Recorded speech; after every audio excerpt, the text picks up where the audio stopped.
სახელითა მამისაითა და ძისაითა და წმინდისა სულისაითა.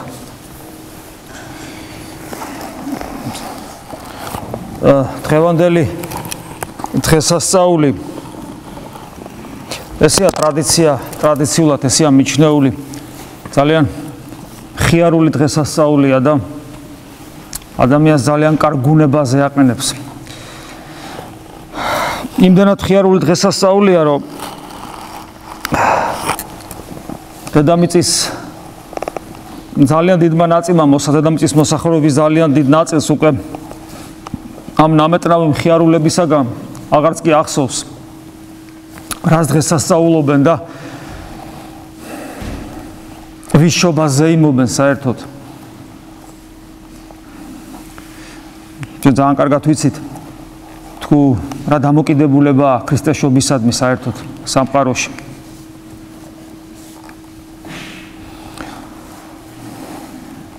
ასე რომ ერთის ხრი შეიძლება ჩვენთან მთელ ენერგიას ქართველი კაცი რო ახალ წელს ხარჯავს ხოლმე, შეიძლება კარგიც არის, უბრალოდ ფიზიკურად აღარ აქვს შესაძლებლობა ისევე ენერგიულად გამოხატოს რაღაც ეს ხორციელი სიხარული შობას, იმიტომ რომ ენერგია გამოცლილია უკვე და არაფერს თავი აღარ აქვს.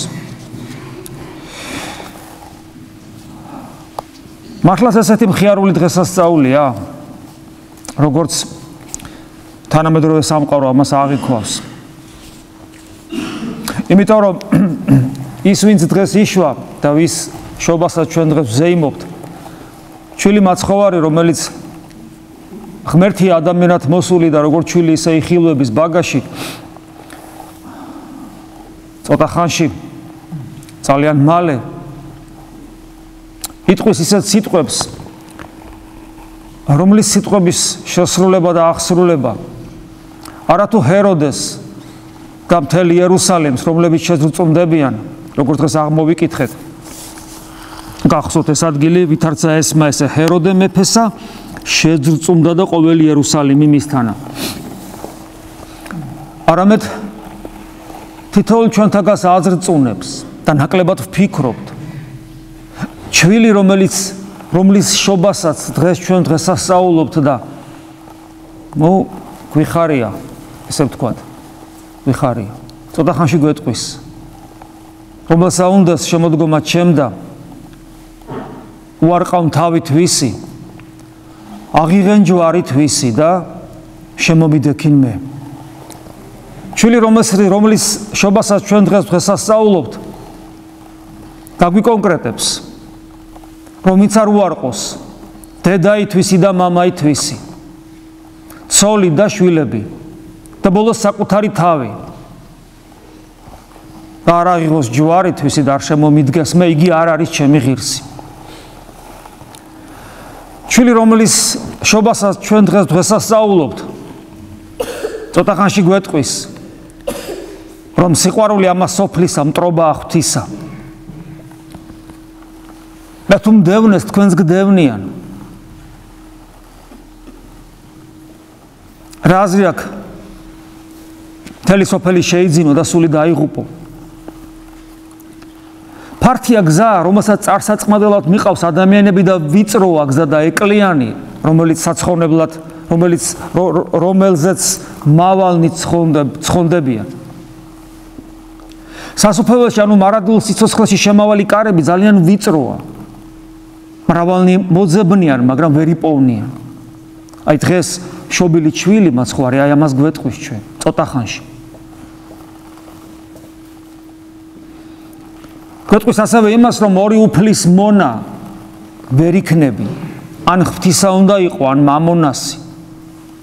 არ შეიძლება, ვერ მოახერხებ, რომ ამას ოფლის სულსაც ყვარობდე და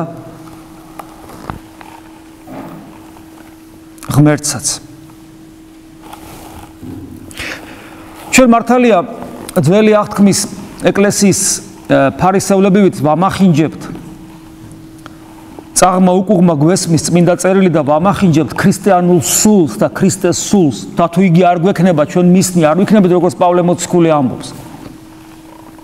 მაგრამ ვერსად ვერ გავექცევით უფლის მკაცრ შეგონებებს და ნათქვამს. ვერ მოახერხებთ.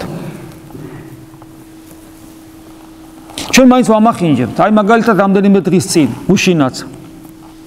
გუშინწინაც ხმა გავრცელდა, რომ ერთ-ერთმა მონოზონმა სამთავროს დედათა მონასტერში ნახა ჩვენება, რომ ვინ ჩემ საფლავზე მოვაო, წმინდა მამა, ჩემთვის ძალიან ძვირფასი და საყვარელი, ჩემი დამოკიდებულება მაქვს მე მამა გაბრიელისადმი. თუ რატომ ეს ღმერთმა უწყის?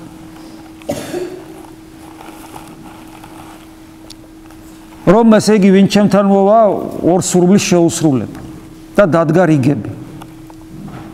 აქ მამა გაბრიელი არაფერ შუაში არ არის. წარმოგიდგენია თქვა დავით გარეჯის ან შიომღვიმის მონასტრის რომელიმე მონოზონს რო ეთქვა იგივე, რომ აი ესე თქვა, რომ ამობზანდითო და ორ სურვილს შეუსრულებ. ან სვეტის ხოველში მცხოვრებ, უფრო სვეტის ხოველში მომსახურე რომელიმე მონოზონს ქონა გამოცხადება, რომ უფალმა ბრძანაო, რომ ვინ ჩემ კვართანო მოვაო, ამა და ამ დროს ორ სურვილს შეუსრულებ. წარმოგიდგენიათ? რა მოხდა ადამიანი იტყვის რა, ესე იგი არ შეიძლება რომ ეგეთი რამე მოხდეს და შეგვისრულდეს. რა უფალი განა ჩვენს მიწიერ პრობლემებზე ან საერთოდ ჩვენს საზრუნავებს ასე უგულისხმოთ ეკიდება? მე ერთხელ ხუმრობით თქვი, გონი ჟურნალისტსაც უთხარი, მკითხა ამ თემაზე და მეთქი ჟურნალისტი ხარ და წავდი აბა გამოიკულიე. ჩადექი იქ რიგი ხოა და შეიძლება 10-დან 5 მაინც შეიძლება ინტერვიუს მოგცეს ან 3 მაინც რა სურვილები აქვს ჩაფიქრებული, საინტერესოა. და დავსახოთ სიუჟეტი. მიხვედი ერთთან და ეკითხები, აბა რა სურვილები გინდა შეგისრულდეს და გეუბნება ადამიანი, რიგი დგას, უამრავი ხალხი. იცით, მე ძალიან მაწუხებს შურს ვატყობ ჩემს გულში, რომ შურია და ძალიან მაწუხებს ვერაფრით ვერ გამთავისუფლებულ ვარ და აი მინდა რომ ვთხოვო წმინდანს, რომ შურისაგან განმათავისუფლოს. მეორეს ეკითხება და იცით, ანგარებიანი გული მაქვს და ნუ არაფრით არ მომიხდა რომ გამთავისუფლდე. მესამეს და პატივმოყვარე ვარ, პატივმოყვარე და როგორ მინდა ამ პატივმოყვარობისაგან გამთავისუფლდე და ნუ არ იქნა საშუალება და ეგება წმინდანი შემეწიოს. არაწმინდა თვალები მაქვს და ცუდად ვიყურები და ეგება. მრისხანე ვარ. განკითხვა ვერ მოვიშალე და როგორ მინდა რომ აი გამანთავისუფლოს და მეოხმეყოს და ღმერთმა მიშველოს. ბედნიერება სიამოვნებაში ვეძებ ამ ქვეყნიურში და არ მინდა, მე მინდა ღმერთი მინდა, ლოცვა მინდა ვისწავლო. გვეღიმება, იმიტომ რომ თითქმის წარმოუდგენელია, რომ ერთმა მაინც აი ამ ზღვა ხალხში მსგავსი რამე მოინდომოს. რა არ შეიძლება მიწიერი პრობლემებისაგან გაგვანთავისუფლოს? რა უფალი განა თქვა, შემწვართებს არ ახვედრებს ნაკვერჩხალზე, იქ პრეთეთ ამდგარი მაცხოვარი მოწაფეებს. აქცენტები უნდა იქნას სწორად დასმული. ხოლო როდესაც აქცენტები არასწორად არის დასმული და მხოლოდ მიწიერი გვაინტერესებს, ჩვენ ვიღებთ უფლისაგან შემდეგ პასუხს. ჰოი ნათესავი და ურწმუნო, როდემდე ვიყო მე თქვენთან. სხვა ადგილას ამბობს, თუ სასწაულნი არ იხილეთ, არ შეგიძლიათ რომ ირწმუნოთ. როდემდე ვიყო მე თქვენთან, როდემდე თავს ვიდებდე თქვენსას, უჭირს ღმერთ ჩვენთან ყოფობა. იმიტომ რომ ჩვენ არაფერი არ გვაინტერესებს, გარდა მიწისა და მიწიერის.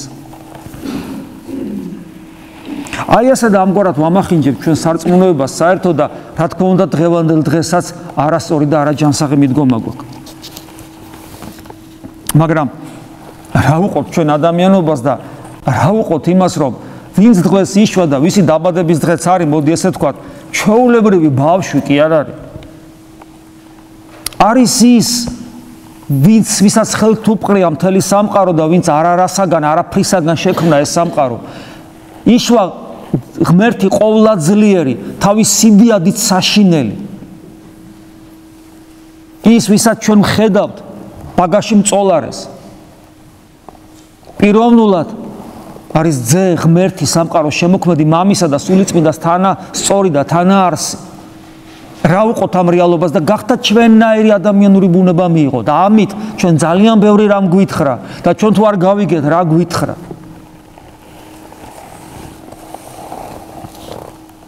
ჩვენ როგორები ვართ ახლა ადამიანი რო შეხედავს თავის ჩვენთვის ყოფიერება, აი რო აიხედებით უნდა ზემოთ, ყოფიერება არის მიუწვდომელი. ჩემს გარეთ ყოფიერება მიუწვდომელი. მაგრამ აი ზნეობრივი ნორმები და ზნეობრივი კანონი, სინდისი რომ კარნახობს ხოლმე, რომელიც ჩემს შიგნით არის, ასევე მიუწვდომელია.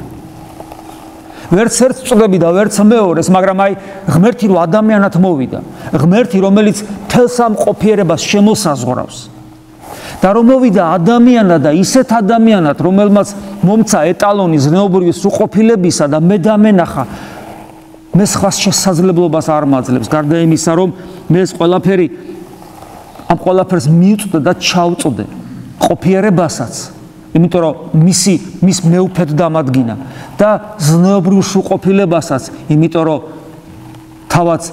თავად სრული სიწმინდე მოვიდა ჩემთან ადამიანად და მითხრა, სადაც მე ვარ, მინდა რომ შენც იქ იყო, ესეც გვითხრა, სადაც მე ვარ, მინდა რომ შენც იქ იყო და სად არის? აღსდგა ამაღლდაზეცად და დაждდა მარჯვენით მამის. ანუ მაიძულებს დღევანდელი დღე იმას კი არ იქითკენ კი არ მიბიძგებს, რომ წითელი ქუდი ჩამოვიფხატო თავზე, უკაცრავად ამ სიტყვაზე და ვიცეკვო, არამედ მაიძულებს, რომ დავფიქრდე, ჩემს პოტენციაში რა ძევს, ვარ სამყაროს მეუფედ შექმნილი და სრულყოფილებას უნდა მივახციო ისეც, რომ თავად ღმერთს მივემსგავსო და გავხდე მადლით ღმერთი. ამას მაიძულებს, აქეთკენ მახედებს და თავისთავად ცხადია, ძალიან, აი ნამეტნავად ძალიან სერიოზულად ხდები, სერიოზულად უნდა ვიყო. დღევანდელ დღეს ზუსტად, იმიტომ რომ როგორც იონე ქროპერი ამბობს, თავარი სასწაული, ანუ თავარი ნიშანი, რაც ღმერთმა მოიმოქმედა, სწორად დღევანდელ დღეს მოიმოქმედა და მითხრა ყველაზე მთავარი რა არის ჩემი საკეთებელი. ყველაფერი უკ აქედან გამომდინარე. ადამიანმა შეიძლება თქვას, რომ კი, მაგრამ მე ეს არა, მე არ მინდა ეს. მე ეგება ეგრე არ არის, მოკლედ ადამიანმა შეიძლება თქვას. ეგება მთლად ეგრე არ არის. ადამიანმა ქრისტიანული ღვთისმეტყველება რომ არ იცოდეს ეს პოტენციაში რაც არის, ამას ისედაც შინაგანად ქვეცნობიერად მაინც გძნობს. მე ადრე მგონი მოგიყვანით მაგალითი ესეთი, რომ აი თვალი საოცარია, ხო, ეხლა ათეისტები 1000 რამეს ამბობენ და მათ შორის მე წინა საუბარზეც გითხარით, რომ ვაიხედა ადამიანმა და არა, ეს ყველაფერი თვითონ შეიქმნა ბძნულად, ესე იგი იმსჯელა, სასაცილოა. მაგრამ აი თვალი ავიღოთ, მე მგონი გითხარით. თვალის თელი აგებულება და აღნაგობა არის ისეთი, რომ ის აუცილებლად შექმნილია სინათლისთვის. სინათლისაგან, ამ ფოტონებისაგან თვალი არ შექმნილა, თავისთავად ცხადია. მაგრამ თვალის შექმნილობა თვალის ნიშნავს იმას, რომ სინათლე არსებობს. და რადგან არსებობს სინათლე, უნდა იარსებოს თვალმა. თუმცა ევოლუციურად ერთიდან მეორე უბრალოდ არ გამოდის. შეიძლება სინათლე საერთოდ არ ყოფილიყო და თვალის მსგავსი რაღაცა აპარატი ყოფილიყო, მაგრამ საჭირო არ იქნებოდა. ანუ თვალის არსებობა ბუნებრივად ნიშნავს იმას, რომ სინათლე უნდა არსებობდეს და მან უნდა დაინახოს ეს სინათლე. ასევე ანუ თვალი თვითონ ავტონომიურად ესეთი ხელსაწყო ვერ იარსებებს. აბსურდია, უაზრობა. ასევე ადამიანიც ზუსტად ესევია. ადამიანის მიმართება ღმერთთან. იმიტომ რომ ადამიანს რო შეხედა, უკვე ეს ნიშნავს, რომ აუცილებლად ღმერთი არის, რომ დაინახავ ადამიანს ღმერთი არის, იმიტომ რომ ადამიანი არ არის უბრალოდ ცხოველი. მე ადრე გითხარი, ცხოველი თავის ცხოველობას ვერ გზნობს. ადამიანი გზნობს თავის ცხოველობას, როცა ის ცხოველივით იქცევა და არა მხოლოდ, არამედ თავის თავში რო ცხოველს ატარებს, ადამიანი ამას მუდამ გზნობს. იმიტომ რომ მასში არის ეს საოცარი ზნეობრივი კანონი, რომელიც სრულყოფილებას საზღვარი არ აქვს, რომელიც ღმერთამდე ადის. ის საოცარი შემოქმედებითობის უნარი და ასე შემდეგ, რაც ადამიანს წარმოაჩენს როგორც ღვთის ხაზს და ამიტომ ის პოტენციაში რომ გითხარით, რაც არის მეთქი ის, რომ ჩვენ დღევანდელი დღე ჩვენში არსებულ რეალობას კიდევ ერთხელ გვიშიშვლებს და გვეუბნება, რომ შენ გიხარია, მაგრამ დაფიქრდი ადამიანო, დღევანდელი დღე რას გეუბნება, რა პასუხისგებლობის წინაშე გაყენებს, ამას ვერ გაექცევ, იმიტომ რომ შენ დღევანდელი დღე კიდევ ერთხელ გეუბნება, რომ შენ არ ახარ უბრალოდ ბიოლოგიური არსება. შენ არ ახარ იმისათვის, რომ უბრალოდ ამ ქვეყანაზე რაღაცა აკეთო. როგორც ცხოველი აკეთებს რაღაცებს ამ ქვეყანაზე, არამედ შენ ხარ იმისათვის ამ ქვეყანაზე მოვლინებული, რომ მასთან მიხვიდე, როგორც დღეს აღმოგვიკითხა დიაკონმა გალატელთა მიმართ ეპისტოლედან თუ არ ვცდები, ღმერთის შვილობის შესაძლებლობა გაქვს და ვალდებულებაც, რომ ღმერთს მამაო უთხრა, რომ იყო ქრისტესთან ერთად თანამემკვიდრე მარადიულ სიცოცხლეში. აი ამის ვალდებულება გაქვს. ამისთვის დაიბადე შენ, რომ გახდე ქრისტეს თანამემკვიდრე. რომ ღმერთს მამა უთხრა, არა ისე, არამედ ნამდვილად.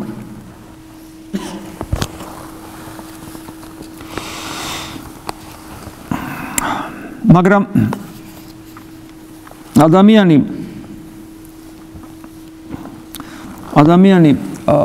გასაგებია რომ თქვათ ესე არ ცხოვრობს, ადამიანი სხვანაირად ცხოვრობს და აი ეს სხვანაირად როგორ ცხოვრობს. წეგანაც გითხარით, ჰეროდეს შეძრწუნდა, იერუსალიმიც თავის ფარისევლებით შეძრწუნდნენ. არ უნდა გახარებოდათ? ღმერთი მოვიდა, კაცო და არ უნდა გაგიხარდეს? რამ შეაზრწუნა? სხვათა შორის ჰეროდე იყო ძალიან ასაკოვანი. ჰეროდე დიდია ესა და ეს ძალიან წარმოსადეგი ადამიანი იყო და რომის იმპერატორი პატივს სცემდა თავის წარმოსადეგობის გამო და რაღაც ესეთი გარეგნობითაც და დიდი როლი შეასრულა ტაძრის აღდგენებაშიც, რომელშიც მე უფალი ქადაგებსა. უფალი როცა მოვიდა, ჩვილია უფალი, ჩვილი და ეს უკვე ასაკშია. აი, რომც ყოფილიყო, თქვათ, მიწიერი მეფე ქრისტე. რამდენი წელი უნდა ეცოცხლა? 500 წელი ხო არ იცოცხლებდა? კონკურენტი არ არის, მაგრამ შეძრწუნდა, რა შეასაკ? ქვეცნობიერი მუშაობს. აი იმ სიტყვების დატევნა არ შეუულია. უარყავ თავით ვისი, აღიღენ ჯვარით ვისი და შემომიდექემი. ნუ გიყვარს ეს სოფელი და რა იარს მაშინა, როგორც იოანე საყვარელი მოციქული უფლისა გვასწავლის. ნუ გიყვარს ეს სოფელი და რა იარს, რა მიყვარს ეს სოფელი ადამიანის ძაღლი. ნუ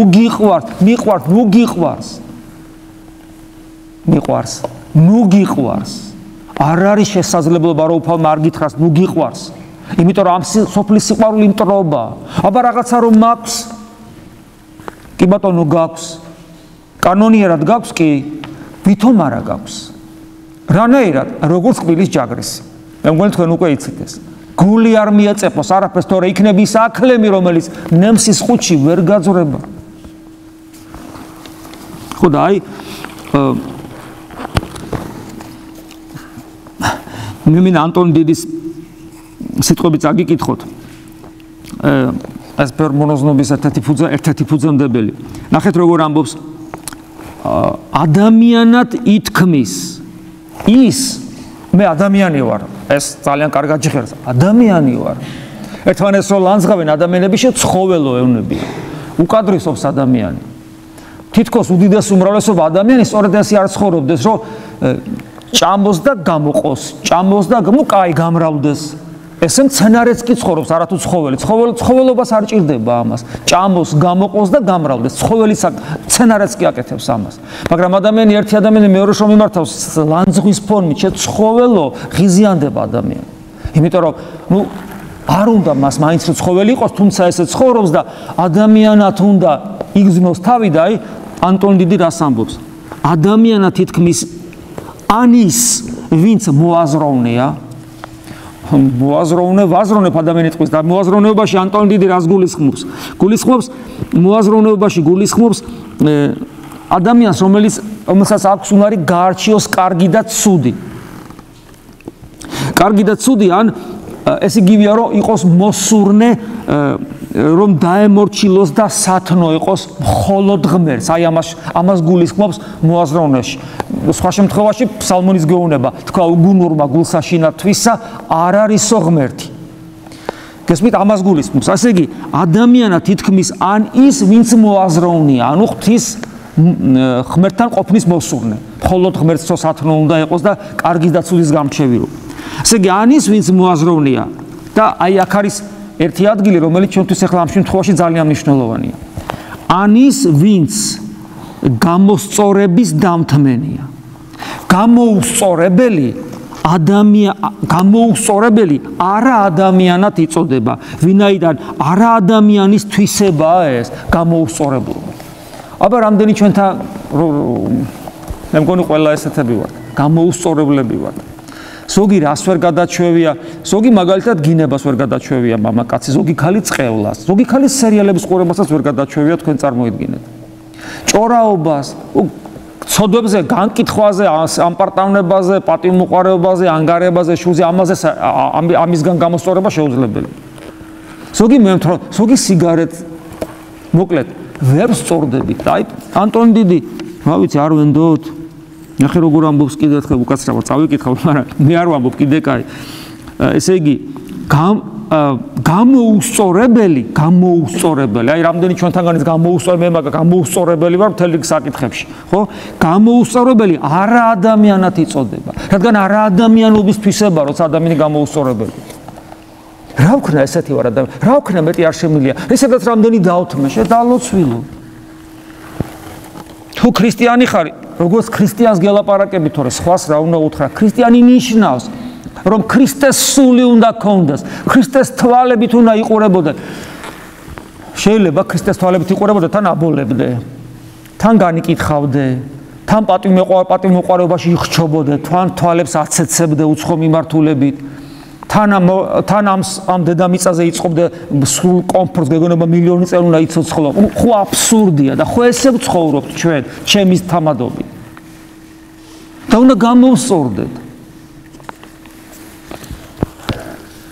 ასე რომ აი როდესაც ჩვენ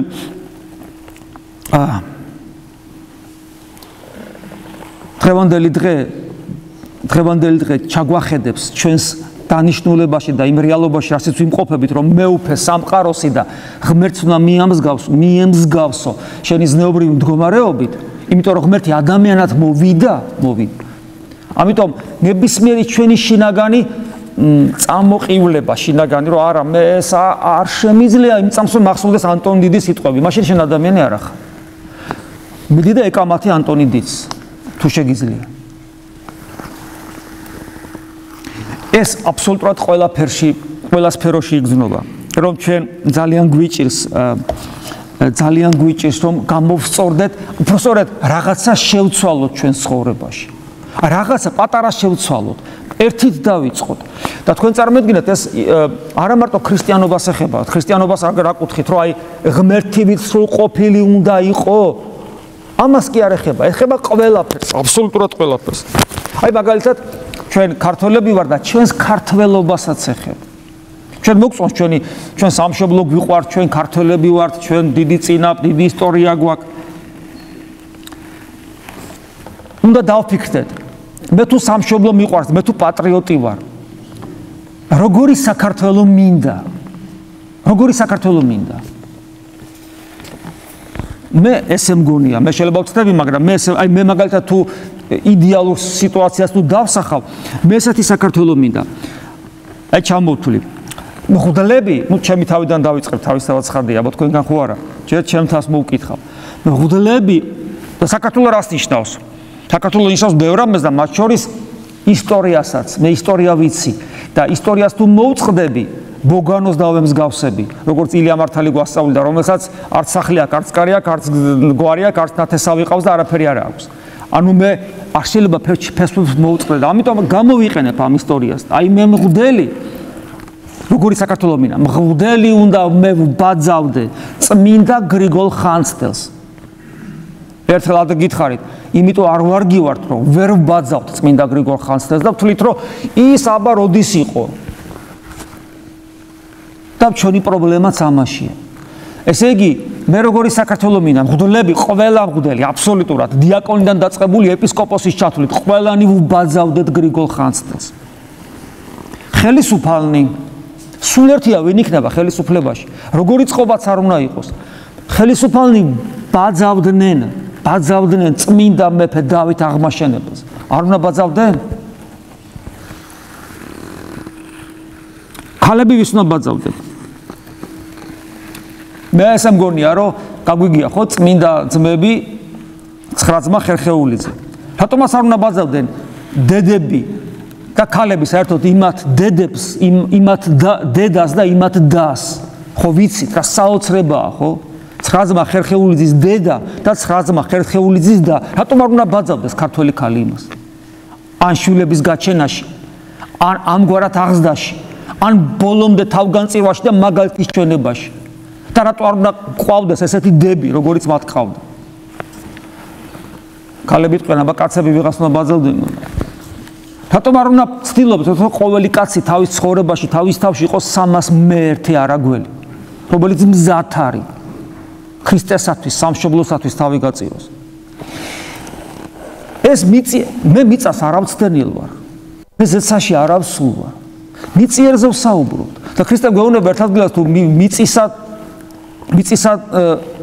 თუ იცი, ზეცისაც უნდა იცოდე, მაგრამ თუ მიწისაც არ იცი. ეს რაც მე ჩამოთვალე ჩვენ სამშობლოზე, ეს ძალიან იოლია. თუ ამას ვერ გავაკეთებთ, დღეს რო იშვა, იმას მივბაძავ და იმას მივემსგავსები.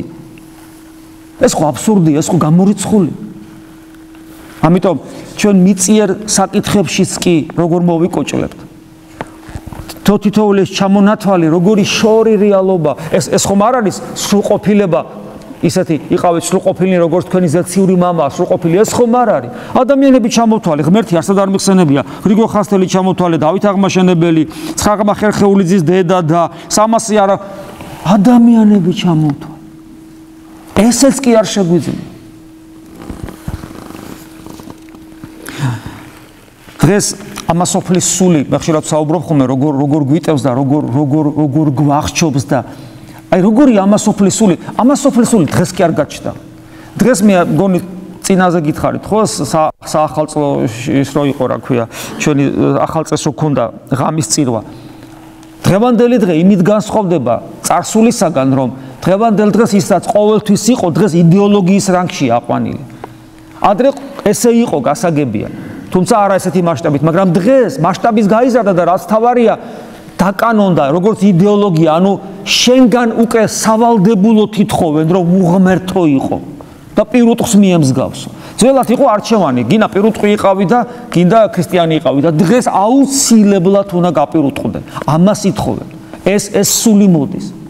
თორე ამასოფლის სული ყოველთვის იყო და აი მე მინდა წაგიკითხოთ იობის წიგნიდან 21 თავია, ეს 21 თავის მუხლებია. ნახეთ, როგორი ამასოფლის სული, როგორია ამასოფლის სულით მაცხოვრებელი ადამიანი, ეს თვითონ მრავალნებული იობის სიტყვებია. რატომ არიან, რომ ბოროტელნი ცოცხლობენ, ბერდებიან და უფრო მძლავრდებიან? ხო, ამასოფლის სული ესეთია, ეს სარეველა, ესე ადვილად კი არ ისპობა. სარეველა, ეს ძლიერი თოხი უნდა იმას და შეიძლება თოხიც არ ეყოს.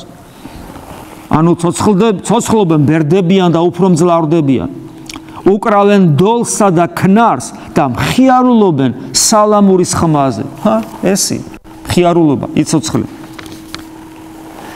განლევენ განცხრომით თავიან დღებს, თუმცაღა მერე წერია და ანაზდეულად ჩახდებიან შავეთში. შავეთი ამ შემთხვევაში ჯოჯოხეთი.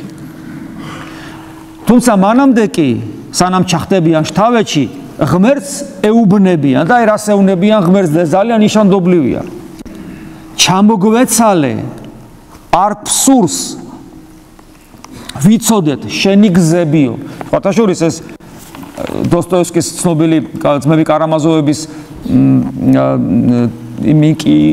ინკვიზიტორში როგორ არის ქრისტეს რო ნახულობენ და როგორ არ გჭირდები შენ ხელს გვიშლი და როგორი განწყობები აქვს რომ ჩვენ ესე იგი შენ რაში გვჭირდები ჩვენ ადამიანებს ცოდვის უფლებას მივცემთ და ისინი ჩვენ მერე დაგვემორჩილებიან. აი სამწუხაროდ ჩვენ დღეს სასულიერო პირები ხშირ შემთხვევაში ამგვარად ვიქცევით. არ ვიცით რა როგორია ღვთისაკენ სავალი გზა და თავად აცდენილი ვართ რა ღმერთს, ანუ ვიმყოფებით რა ცოდვაში. აი ამგვარ ცოდვიან ქრისტიანობას, რომ არ ვიცი სხვა, ამგვარ ცოდვიან ქრისტიანობას ვასწავლი. ამგვარ ცოდვიან ქრისტიანობას ვასწავლი მრევლსაც და ვაძლევ ცოდვის უფლებას. იმიტომ რომ მე თვითონ არ ვიცი. აღარ ვლაპარაკობ, რომ შეიძლება შეგნებულათაც გავაკეთო. ჩამოგვეცალე, არ გსურს ვიცოდეთ, არ შენი გზებიო და აქ არის ძალიან საინტერესო. რა არის ყოვლადწლიერი? კითხვას ვავს. ვინ კი არა, რა? ესე ძალიან მნიშვნელოვანია. ჩვენს რელიგიურ ცხოვრებაში, აი ჩვენ ისე ვცხოვრობ თითქოს ღმერთი ვინ კი არა, რა იყოს. ისეთ რა განსხვავებაა ამაში. ვინ თუ არ არის, ჩემი ქვეცნობიერი რელიგიური თუ ეგრე მუშაობს, მე მისი არ მეშინია. რა თუ არის, ის თავისთვის პასიურად დევს რაღაც ენერგია. ხო და თუ წესებს შევასრულებ, მის იქიდან წყალობა მექნება, თუ წესებს ვერ შევასრულებ, რაღაცა მე ისევ შევასრულებ. ვინ? მასთან არ გაგვივა არანაირი ფარისევლობა, არანაირი მზაკრობა, იმიტომ რომ ის ცოცხალი ღმერთია. და ნახეთ ესენი როგორ ამბობენ უღმერთოები. რა არის ყოვლადწლიერი, რომ ვემსახუროთო? რას გვარგებს, რომ ვეხვეწოთო? აი ეს არის. ამიტომ აი ეს სული არის დღეს გამძვირმარებული. ეს სული ცდილობს ჩვენ სულებში დამკვიდრდეს. ეს სული არის ის, რაც ეკლესიაში დამკვიდრებას ცდილობს და ამიტომ დღევანდელი დღე ამ სულის ფონზე დღევანდელი დღის სიხარული და ბედნიერება ფერფრთალდება და არაფერს აღარ გვაძლევს. და იმისათვის, რომ დღევანდელი დღე ჩვენთვის გაცოცხლდეს და ჩვენ ეს რაღაცა აჟიტირებული რაღაც ისეთი ხორციელი ნერვიული სისტემიდან გამომდინარე სიხარული და სიამოვნება კი არ გქონდეს. არამედ ნამდვილი, სულიერი, ფაქიზი, სრული გაცნობიერებით იმისა, თუ რა დღეა დღეს და პასუხისგებლობით რა ვსთავარია. როგორც თავში გითხარით, ის ვინც დღეს იშვა. ის ცოტა ხანში მეტყვის, რომელსა უნდეს შემოდგომა ჩემდა, უარყავ თავი თვისი, აღიღენ ჯვარი თვისი და შემომიდექინმე. მე წინა წერვასაც გითხარით, თუ არ ვხვდები, რომ ქრისტე არის ჩვენი მოძღვარი. გავაცნობიეროთ, რას გვეუბნება და რას გვასწავლეს. ცოცხალია და უერთგულოდ. გქონდეს ეს მზაობა და ნუ გვეშინია ამასოფლის სულის ხრიკებისა და მზაკრობების, რომელიც თითქოს გვაშინებს და გვეუბნება, რომ გვისისინებს, რომ ძნელია არ გამოგივათ, გამოგვივა და არ არის ძნელი. იმიტომ რომ როგორც კი მისი ერთგულებით ცხოვრებას დაიწყებ. ის როგორც ყოვლადწლიერი არსება შემოვა შენს არსებაში. შენ არა თეორიულად, არამედ რეალურად იქნები გამცდელი იმისა, რომ ღმერთის სახით შენ ღვიძლი მამა ყავს, რომელსაც შენ გაქვს უფლება აბა მამაო, ანუ მამაო უთხრა და გაქვს უფლება ქრისტეს თანამემკვიდრე იყო ყოვლადწმინდა სამების წიაღში. და ეს განცდა დღესვე აქვე გექნება რეალურად, როგორც იმ მარჯვნივ ჯვარცმულ ავაზაკს ჰქონდა. დღეს ჩემთან იქნები სამოთხეში. საკუთარი ჯვრის ამღები ყოველი ადამიანი, რომელიც შეუდგება ქრისტეს და მანამდე საკუთარ თავს უარყოფს და მოიძულებს ყველაფერს ქრისტეს სიყვარულისათვის, გახდება ღირსი აი ამ სიტყვებისა. გასმით, ეს სიტყვები ვერბალურად კი არ უნდა გაიგო მაინდამაინც, არამედ შენი შინაგანი სამყარო იქნება გამცდელი. იმიტომ რომ შენ იქნები ბედნიერი, იმიტომ რომ იქნები ღმერთთან და სულ ერთია შენს გარშემო რა იქნება. მე პირადად მინდა რომ ესე შევხედო დღევანდელ დღეს და ვისწავლო მისი ერთგულება, ვისი შობის და ვისი დაბადების დღეც არის. ვისწავლო ვისი ერთგულება, რომ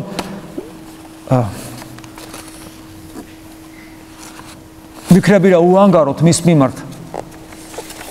მაშინ როგორც ლოცულობენ ხოლმე და როგორც გლოცავს ხოლმე ეკლესია ჩვენს გულებშიც შობილი იყოსო, ყმამაცხოვარი დიახაც იშვება ჩვენს გულებში. იგი არის ჩვენში ნათლისღების და მიროცხების მადლი და ჩვენ გავხდებით გამცდელი, რეალურად გამცდელი ჩვენში არსებული ქრისტესი. ღმერთი შეგვეწიოს. გილოცავ დღევანდელ დღეს და თითოეულ თქვენთანაც უსურებ საკუთარ თავსაც, რა თქმა უნდა, რომ დღევანდელი ბაგაში მწოლარე ყრმის ერთგულებით გვეცხოვროს და გაგველიოს ეს წუთი სოფელი, რომ აქაც და მარადისობაშიც ყოფილიყავით აღსებული ღვთაებრივი მადლიერებითა და სიხარულითა და ბედნიერებით ამინ. მადლი უფლისა ჩვენისა იესო ქრისტესის დასიყვარული, ღვთისა და მამისა და ზიარება სული საწმინდისა იყოს თქვენ ყოველთა თანა. ამინ.